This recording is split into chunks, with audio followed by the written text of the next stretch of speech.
The Perseverant IAS.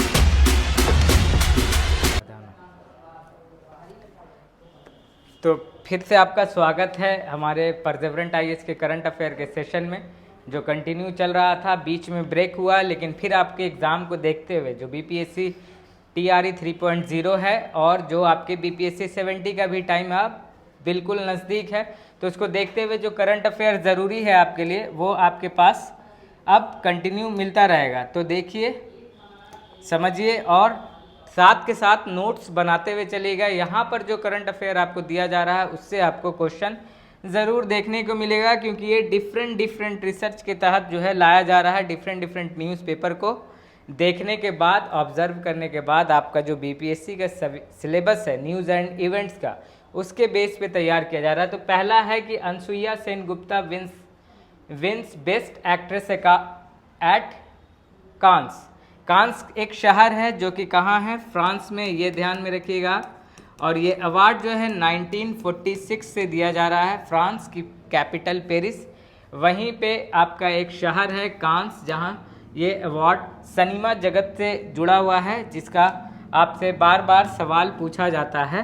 ठीक है, देखिए, खेल से हो, उसके बाद आपको गेम से हो, एक्टिविटी से हो, इवेंट से हो, इसी तरह का क्वेश्चन जो है बीपीएससी आपसे पूछता है। और ये सेन गुप्ता हैं कहाँ की, तो ये ध्यान में रखिएगा, ये कोलकाता की एक्ट्रेस हैं। ठीक है, अनुसुईया सेन गुप्ता ने कांस में सर्वश्रेष्ठ अभिनेत्री का पुरस्कार जीता है। बस इतना ही आपके लिए इम्पोर्टेंट है, इसको आपको ध्यान में रखना है। और दूसरी बात, ये कांस से कभी ऐसा क्वेश्चन बन जाए कि कांस कहाँ है, तो ये फ्रांस में है, ये एक जेन्युइन जानकारी आपको रखनी है। दूसरा, फ्रांस की राजधानी जो है आपकी पेरिस है, ये आपको ध्यान में रखना है। आगे आप देखिए क्या है दूसरा ये इम्पॉर्टेंट है कि केवा है, ये 77th कांस फेस्टिवल चल रहा है, ये ध्यान में रखिएगा। और ये कब से कब तक है, 14 मई से स्टार्ट हुआ था ये, जो कि चला कब तक, 25 मई तक। ये भी आपको नोट में रखना है अपने। ठीक है, आगे बढ़ते हैं और नेक्स्ट देखते हैं। नेक्स्ट है क्वेश्चन आपका, देखिए, ये जो काफ़ी चर्चा में रहा है, इसीलिए इसको यहाँ पे लाया गया है, आपके करंट अफेयर के पॉइंट ऑफ व्यू से इम्पॉर्टेंट है ये। Philippines to attract more Indian medical student. ठीक है, फिलीपीन ने अपनी पॉलिसी, एजुकेशन पॉलिसी चेंज की है, जिससे ये देखने को मिल रहा है कि वहाँ जो है मोर अट्रैक्टिव होंगे अब कौन, आपके मेडिकल के जो स्टूडेंट है भारतीय, जो जाते हैं ज़्यादातर कहाँ, याद रखिए कि जो आपके स्टूडेंट हैं वो ज़्यादातर कहाँ जाते हैं, चाइना जाते थे, उसके बाद यूक्रेन जाते हैं, उसके बाद आपको उज़्बेकिस्तान, तजाकिस्तान, और उसके बाद आपको ये जानते थे आपके फिलीपींस में। तो फिलीपींस में ही जो है अभी फिलीपींस ने भारतीय स्टूडेंट को अट्रैक्ट करने के लिए अपनी एजुकेशन पॉलिसी को थोड़ा चेंज किया है, जिससे होगा ये कि ज़्यादा से ज़्यादा अब जो है आपके इंडियन स्टूडेंट जो है मेडिकल करने के लिए कहाँ जाएंगे, फिलीपींस में जाएंगे। दूसरी बात, फिलीपींस अगर न्यूज़ में है तो आपके लिए ये इम्पॉर्टेंट है कि जान लीजिए कि फिलीपींस जो है 7,641 आइलैंड का समूह है। फिलीपीन कौन, ये ध्यान में रखिएगा। दूसरी बात ये कि ये 3 ज्योग्राफिकल रीजन में बटा हुआ है। एक कहलाता है आपका ल्यूजॉन, ठीक है, दूसरा आपका कहलाता है वल्सयासा, ठीक है, और याद रखिए कि ल्यूजॉन में ही इसकी राजधानी है कौन, मनीला। ठीक है, मेट्रो मनीला बोला जाता है असल में इसकी राजधानी को क्या बोला जाता है, मेट्रो मनीला। ठीक है, मेट्रो मनीला राजधानी वगैरह आजकल कॉमन हो गया, एग्जाम में पूछता है। तीसरा है आपका मैंडियाना जो है, ये 3 ज्योग्राफिकल रीजन में आपका बटा हुआ है कौन, फिलीपींस। और यही तीनों लोकेशन पे आपको कितने आइलैंड मिलते हैं, 7,641 आइलैंड। ठीक है, आगे देखिए कि आगे नेक्स्ट आपका क्या है करंट अफेयर। तो याद रखिए कि सबसे ज़्यादा जो जाते हैं कहाँ जाते हैं, चाइना में, दूसरे नंबर पे यूक्रेन में जाते थे। ये काफ़ी चर्चा का विषय रहा था जब यूक्रेन और रशिया का वार हुआ था, तब इसमें पता चला था कि ज़्यादातर मेडिकल स्टूडेंट फंसने वाले थे कहाँ, यूक्रेन की राजधानी याद रखिएगा कीव है, ये भी आपसे पूछा जा सकता है। चाइना तो आप जानते ही हैं, बीजिंग है इसकी राजधानी, और उज़्बेकिस्तान की राजधानी ताशकंद है, ये आपको याद में रखना है। ठीक है। उज़्बेकिस्तान की राजधानी ताशकंद है। उसके बाद आपके तजाकिस्तान की राजधानी दुशांबे है, ये आपको याद रखना है। ये सारी कंट्री कैपिटल आजकल डायरेक्टली पूछा जाता है, या फिर क्या होता है इसके बाद होता है ये है कि मिलान करने के लिए आपको दिया जाता है कंट्री कैपिटल से। तो फिलीपींस क्यों न्यूज़ में था अभी? फिलीपीन अभी इसलिए न्यूज़ में था कि इसने अपनी एजुकेशन पॉलिसी चेंज की है, जिससे ज़्यादा से ज़्यादा भारतीय स्टूडेंट जो हैं आकर्षित हो सकें, फिलीपींस में मेडिकल में एडमिशन ले सकें, ठीक है। साथ ही ये ध्यान में रखते हुए चलना है आपको कि फिलीपींस में यूनिटरी प्रेसिडेंशियल गवर्नमेंट है, ठीक है। और अभी बैंगबोंग मार्कोस इसके प्रेसिडेंट है। ये आपको साथ में ध्यान में रखना है, क्योंकि यहाँ से क्वेश्चन आपको बनेगा। आगे नेक्स्ट देखिए कि क्या है। देखिए, फिलीपींस ने हाल ही में अपने कानूनों में बड़े बदलाव किए हैं, जो भारत सहित विदेशी मेडिकल छात्रों को अनुमति देगा। अगर आपसे ऐसे पूछा जाए कि ज़्यादातर भारतीय स्टूडेंट कहाँ जाते हैं मेडिकल की पढ़ाई पढ़ने के लिए, तो वो है नंबर 1 पे अभी चाइना। आगे देखिए, नेक्स्ट है कोविड से रिलेटेड फिर से एक डेटा आया है जो चौंकाने वाला है। याद रखिए, कोविड-19 erase decade of life expectancy gain, ठीक है। जो जीवन की मृत्यु प्रत्याशिता दर है, उसमें क्या आया है? जीवन प्रत्याशा दर, इसमें जो है भारी गिरावट देखी गई है आफ्टर क्या? कोविड। आफ्टर कोविड जो है आपको भारी गिरावट देखी गई है। ये किसका डेटा किसके थ्रू रिलीज किया गया है? वर्ल्ड हेल्थ ऑर्गेनाइजेशन के थ्रू। और वर्ल्ड हेल्थ ऑर्गेनाइजेशन आप अच्छे से जानते हैं 7 अप्रैल 1948 में बना था, ठीक है। ये किसकी बॉडी है? ये एक यूएन की बॉडी है और किसके अंडर काम करती है? इकोनॉमिक एंड सोशल काउंसिल के अंदर ये काम करती है। वर्ल्ड हेल्थ ऑर्गेनाइजेशन एक स्पेशलाइज्ड एजेंसी है जो हेल्थ के फील्ड में काम करती है। इसी ने अभी बताया है कि कोविड के बाद जो है आपका लाइफ एक्सपेक्टेंसी गेन ये काफ़ी नीचे चला गया है। कितने पे चला गया है ये देखिए। वैसे जनरली 71.4 ईयर चला गया है ये, जो कि काफ़ी घटा हुआ है एज कंपेयर टू 2012। आप याद रखिए कि अभी जनरली कितना है लाइफ एक्सपेक्टेंसी एक पूरे वर्ल्ड ग्लोबल लेवल पे ये है 72 ईयर कुछ मंथ है, ठीक है। लेकिन ये कोविड के बाद घटकर कितना हो गया है? 71.4 ईयर्स, ठीक है, यानी 71 साल 4 महीना। तो ये कोविड का लॉस है, इसको याद रखिएगा। वैसे जनरली अगर देखा जाए तो सबसे ज़्यादा लाइफ एक्सपेक्टेंसी कहाँ की है, कौन से देश की है? तो वो है आपके सबसे ज़्यादा मोरक्को और एक है आपका जापान। इन 2 कंट्री की जो लाइफ एक्सपेक्टेंसी है वो सबसे ज़्यादा है, ये आपको ध्यान में रखना है। मोनाको एंड जापान जो है, मोनाको एंड जापान की लाइफ एक्सपेक्टेंसी गेन्स कितनी है? 84 ईयर है, ये याद रखिएगा। इसके बाद जो है भारत की कितनी है ये याद रखिएगा। भारत की 70 साल है, ये 70.19 है। It must be noted that India's life expectancy is 70 year, ये याद रखिएगा आप। कितना है? 70 साल, ठीक है।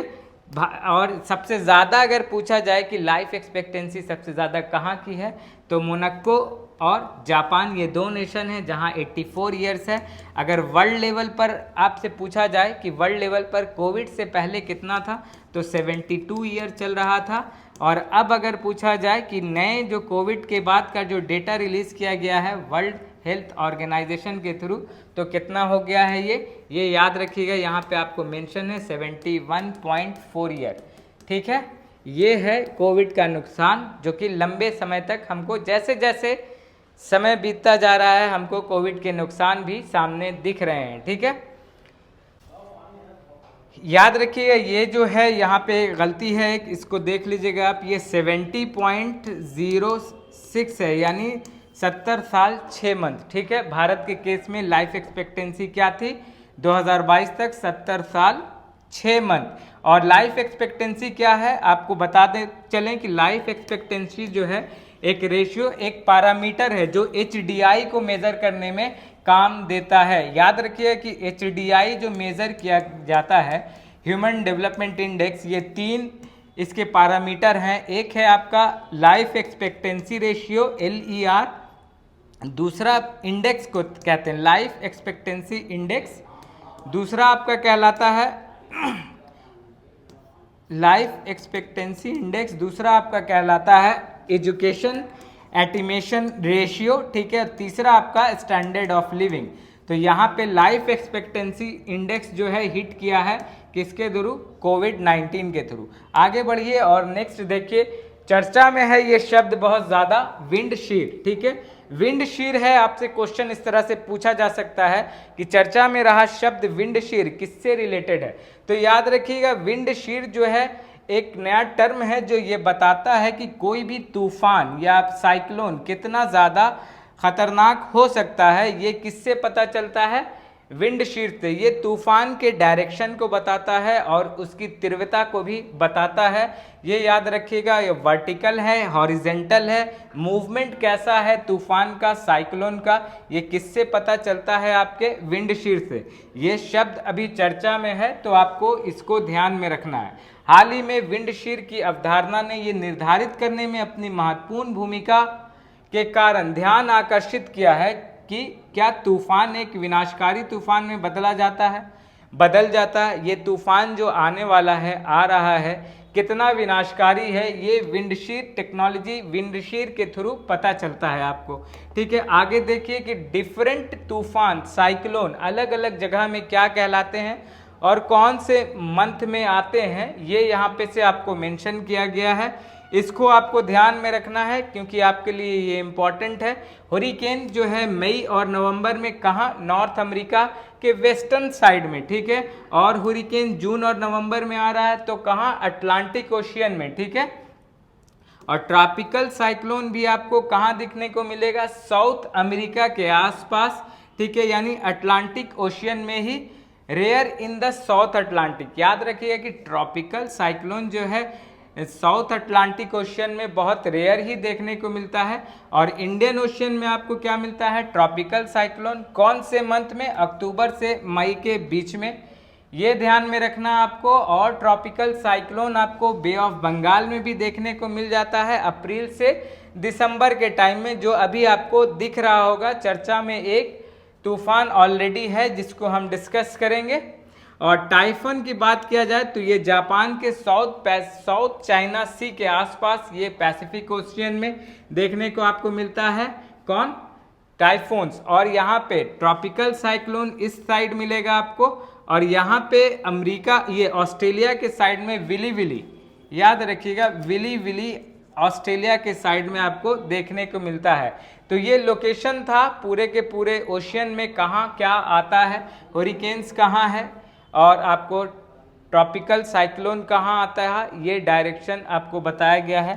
ये क्योंकि डायरेक्टली आपसे क्वेश्चन कभी लोकेशन बेस बन जाता है कि हुरिकेन्स कौन से ओशियन में आता है, अटलांटिक ओशियन में, पैसिफिक ओशियन में, वेस्टर्न पैसिफिक ओशियन में या ईस्टर्न पैसिफिक ओशियन में। तो ये चीज़ें आपको जानना ज़रूरी है, इसको आप जानिएगा। आगे नेक्स्ट देखते हैं क्या है, स्पेस टूरिज्म। ये शब्द जो है साल 2023 से बहुत ज़्यादा चर्चे में है, तो आपसे इससे भी क्वेश्चन पूछा जा सकता है। और ध्यान रखिएगा कि अभी ये न्यूज़ में क्यों आया है, रिसेंटली गोपी थोटाकुरा, ठीक है, गोपी थोटाकुरा को जो है स्पेस में भेजा गया है, पहले इंडियन बॉर्न कॉमर्शियल पायलट है, इसलिए ये इंपॉर्टेंट है। इनका नाम याद रखिएगा, गोपी थोटाकुरा, ठीक है, हिंदी में देख लीजिए, ज़्यादा सक्षम रहेंगे आप लोग। और हम लोग हाल ही में अमेरिका में रहने वाले भारत में जन्मी वाणिज्य पायलट गोपी थोटाकुरा भारत के पहले अंतरिक्ष पर्यटक बने हैं। तो आपसे पूछा जा सकता है कि भारत के पहले अंतरिक्ष पर्यटक कौन बने हैं, वाणिज्य पायलट गोपी थोटाकुरा, ठीक है। ये क्वेश्चन आपसे पूछेगा तो आपको याद रखना है ये नाम कि पहले अंतरिक्ष पर्यटक कौन है, तो गोपी थोटाकुरा भारत के हैं ये, याद रखिए। अब अंतरिक्ष पर्यटन है क्या, अंतरिक्ष पर्यटन विमान उद्योग का एक विशिष्ट खंड है जो पर्यटकों को मनोरंजन, अवकाश या व्यावसायिक उद्देश्य के लिए अंतरिक्ष यात्रा का अनुभव देना चाहता है, ठीक है। तो ये टूरिज्म सेक्टर का एक नई छलांग है, समझ लीजिए। मनोरंजन के लिए पर्यटकों का अवकाश आकाश का, ब्रह्मांड का सैर कराना। ठीक है, अंतरिक्ष यात्रा पृथ्वी से लगभग 100 किलोमीटर की ऊंचाई पर शुरू होती है। याद रखिए, अंतरिक्ष की यात्रा कितने किलोमीटर से? 100 किलोमीटर की ऊंचाई से शुरू होती है। कर्मन रेखा याद रखना आपको, ये देखिए कर्मन रेखा किसको बोलते हैं? ये जो लाइन आपको दिख रही है यही है आपकी कर्मन रेखा। किसके किसके बीच है ये?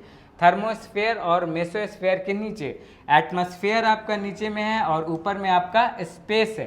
कर्मन रेखा जो है एटमॉस्फेयर और स्पेस के बीच की एक रेखा है। इसे भी आपको ध्यान में रखना है क्योंकि यही आपको बहुत सारी चीज़ों का फ़र्क बताता है। ठीक है, एटमॉस्फेयर और स्पेस का फ़र्क जो है आपको किससे निर्धारित किया जाता है? कर्मन रेखा से। ठीक है, देखिए अंतरिक्ष यात्रा पृथ्वी से लगभग 100 किलोमीटर की ऊंचाई पर शुरू होती है। कर्मन रेखा को पार करने के बाद जिसे व्यापक रूप से पृथ्वी के वायुमंडल की बाहरी अंतरिक्ष से अलग करने वाली सीमा रेखा के रूप में भी स्वीकार किया गया है। ठीक है, एटमॉस्फेयर और स्पेस के बीच वाली लाइन को क्या बोलते हैं? कर्मन रेखा। ठीक है, ये आपको ध्यान में रखना है, कर्मन रेखा। ठीक है, यही निर्धारित करती है स्पेस क्राफ्ट और एयरक्राफ्ट के बीच का फर्क जो है यही निर्धारित करती है। कर्मन रेखा से अगर कोई चीज़ ऊपर है तो वो स्पेस क्राफ्ट कहलाएगी, ये ध्यान में रखिएगा, और कर्मन रेखा से नीचे है तो वो एयरक्राफ्ट कहलाएगी। ठीक है, इस ऊंचाई से नीचे उड़ने वाली किसी भी चीज़ को विमान कहा जाता है, जबकि इसी रेखा को पार करने वाले को अंतरिक्ष यान कहा जाता है। तो यहाँ से एक मेजर फर्क आपको पता चला होगा कि अंतरिक्ष यान और विमान में भी अंतर होता है। ठीक है, और ये दूसरी चीज़ ये भी आपको याद रखना है कि ट्रोपोस्फेयर, स्ट्रेटोस्फेयर, मेसोस्फेयर, थर्मोस्फेयर और एक्सोस्फेयर, इसके बहुत बार इसकी चर्चा हम क्लास में, ऑफलाइन क्लास में भी कर चुके हैं। ये डिस्टेंस भी आपको याद रखना है, तारे के डिस्टेंस से क्वेश्चन फ्रेम होता है। और एरोप्लेन जो है ट्रोपोस्फेयर में उड़ता है ये भी, और गैस बैलून जो है वो स्ट्रेटोस्फेयर में। ये सारी चीज़ें आपको ध्यान में रखनी है। एक्सोस्फेयर स्पेसक्राफ्ट के लिए, थर्मोस्फेयर आपके कर्मन रेखा के ऊपर, ये ध्यान में रखने वाली चीज़ें हैं। तो यहाँ पे जो भी चीज़ आपको बताई गई आपके एग्ज़ाम के पॉइंट ऑफ व्यू से बहुत इंपॉर्टेंट है। पिछला सेशन भी आपके लिए बहुत ज़्यादा इंपॉर्टेंट है, उसको भी देखिएगा। और ये जो नया शुरू हुआ है इसमें भी धीरे धीरे आपके लिए बहुत ज़्यादा मटेरियल आएगा एग्ज़ाम के लिए। इम्पॉर्टेंट इसलिए है क्योंकि करंट के साथ साथ आपका जीएस की जानकारी यहाँ पे मिलती है। जैसे आज हमने आपको उज़्बेकिस्तान, तजाकिस्तान और इसके बाद बीजिंग, ये चाइना, सब की राजधानी आपको हमने बता दिया। लोकेशन आपको बताया कि फिलीपींस जो है 7641 आइलैंड का समूह है और 3 खंडों में बटा हुआ है। वो सारी चीज़ें हमने आपको इस वीडियो में बताई जो आपके एग्ज़ाम पॉइंट ऑफ व्यू से इम्पॉर्टेंट है। इसी तरह आपको प्रैक्टिस सेट भी मिलेगा यहाँ पर BPSC 70 का और TRE 3.0 का। तब तक के लिए पढ़ते रहिए और प्रैक्टिस सेट लगाते रहिए।